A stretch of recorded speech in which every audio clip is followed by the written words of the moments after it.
രണ്ടാം ലോകമഹായുദ്ധകാലത്ത് പറന്നുയർന്ന അമേരിക്കൻ നേവിയുടെ ഒരു എയർഷിപ്പ് മണിക്കൂറുകൾക്ക് ശേഷം ജനവാസ മേഖലയിൽ വന്ന് ഇടിച്ചു തകർന്നു.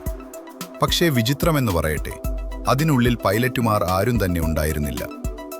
ചരിത്രത്തിലെ ഏറ്റവും വലിയ നിഗൂഢതയായ ദ ഗോസ്റ്റ് ബ്ലിംപ് അഥവാ L8 എയർഷിപ്പിന്റെ കഥ. 1942 ഓഗസ്റ്റ് 16-ന് കാലിഫോർണിയയിലെ ട്രഷർ ഐലൻഡിൽ നിന്നാണ് ലഫ്റ്റനന്റ് എനസ് കോഡിയും എൻസൈൻ ചാൾസ് ആഡംസും L8 എന്ന എയർഷിപ്പിൽ കടലിലെ ശത്രു അന്തർവാഹിനികളെ നിരീക്ഷിക്കാൻ പുറപ്പെടുന്നത്. പറന്നുയർന്ന് കുറച്ചു കഴിഞ്ഞപ്പോൾ കടലിൽ വിചിത്രമായ രീതിയിൽ ഒരു ഓയിൽ പാളി കണ്ടതായും അതിനെക്കുറിച്ച് അന്വേഷിക്കുകയാണെന്നും അവർ കൺട്രോൾ റൂമിലേക്ക് അവസാനമായി സന്ദേശമയച്ചു. അതിനുശേഷം അവരുമായുള്ള എല്ലാ റേഡിയോ ബന്ധവും പെട്ടെന്ന് നഷ്ടമായി.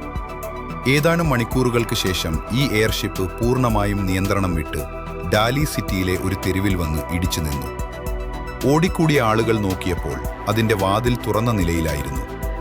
അതിലും ഭീകരമായ കാര്യം, പൈലറ്റുമാരുടെ പാരഷൂട്ടുകൾ, ലൈഫ് ജാക്കറ്റുകൾ, അതീവ രഹസ്യ സ്വഭാവമുള്ള മിലിറ്ററി റേഡിയോ എന്നിവയെല്ലാം കൃത്യമായി അതിനുള്ളിൽ തന്നെയുണ്ടായിരുന്നു.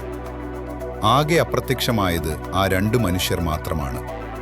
അവർ അബദ്ധത്തിൽ കടലിൽ വീണുപോയതാണോ അതോ ശത്രുക്കൾ തട്ടിക്കൊണ്ടുപോയതാണോ എന്ന് ഇന്നും വ്യക്തമല്ല. ഈ 2 പൈലറ്റുമാർക്ക് എന്ത് സംഭവിച്ചു എന്നത് 80-ലധികം വർഷങ്ങൾ കഴിഞ്ഞിട്ടും ഇന്നും ഒരു വലിയ ചോദ്യചിഹ്നമാണ്. നിങ്ങളുടെ അഭിപ്രായം താഴെ കമന്റ് ചെയ്യൂ. കൂടുതൽ മിസ്റ്ററി വീഡിയോകൾക്കായി ബിയോണ്ട് ദി അബിസ് മലയാളം ഇപ്പോൾ തന്നെ സബ്സ്ക്രൈബ് ചെയ്യൂ.